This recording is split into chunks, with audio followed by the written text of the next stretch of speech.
I want to say at the outset, Minister, I welcome the chance to speak on this bill. I think anyone would recognise that a shift to move powers from unelected individuals into a democratically elected office is a positive thing. But then that power needs to be accountable to the people who put those people into the position to make decisions. And we think that the directly elected mayor bill is a missed opportunity to undo Ireland's weak and wanting local democracy.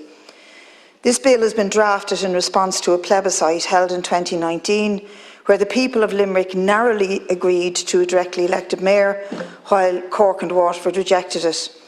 And if this bill passes second stage, People Before Profit will submit amendments that will ensure that the people who put a mayor into power also, for starters, have the power to remove them.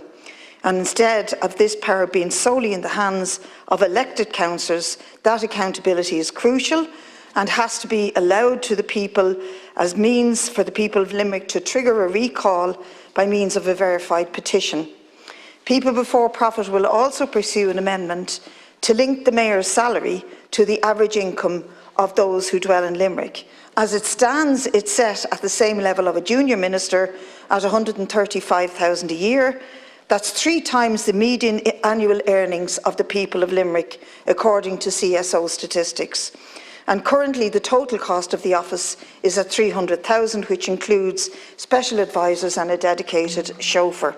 And we believe we need a mayor who's a city leader that understands how the people live, that lives like them and doesn't live in an ivory tower, and has to be driven by a desire to make Limerick a better and more equal place to live, not a celebrity persona or a political careerist on a bloated salary.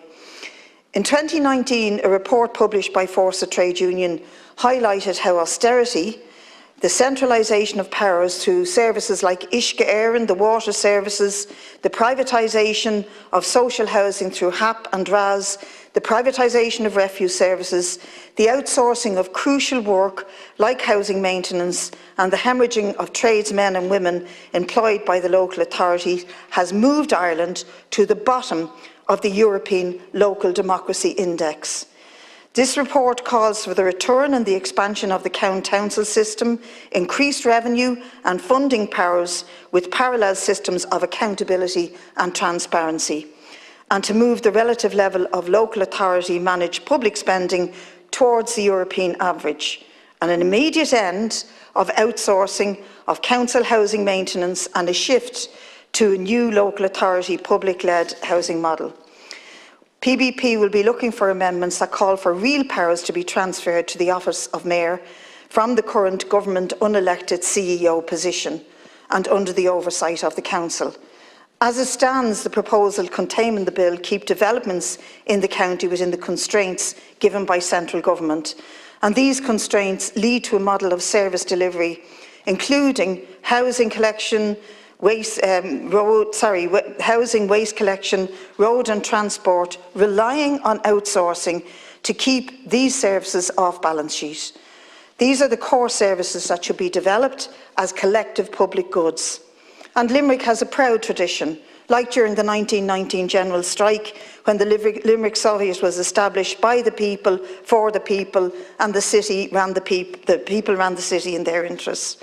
To give that sort of control back to people again means we need much, much more than just this mayor bill and a few statutory bodies. It means bringing the voice of workers, of carers and of families into the decision-making rooms, and not just the voices of the business community, of their owners and their representatives. And finally, it would be remiss of me, having mentioned the Forza research, not to mention the current embargo that Forza have implemented on dealing with local and public reps. I support the Forza action. 85% of the workers across local authorities voted to take this industrial action out of utter frustration because a process that should have been dealt with long ago has grounded to a halt. And we are calling on the local government management agency to sit down with Forza Trade Union and to sort out why the grade drift that has happened to thousands and thousands of local authority workers during austerity has been allowed to continue. It's been sorted out in the HSE, it's been sorted out in higher education, but this work to rule, which is impacting on all of us, but mostly on the workers themselves, needs to be sorted. And I'm calling on your office now, Minister, to engage fully with that job evaluation, and if necessary, for the Minister to intervene in the process. And that will at least begin some kind of democratic intervention by people in this House and beyond into what is an utter disgrace that these workers are being left with a pay drift that has gone on for years.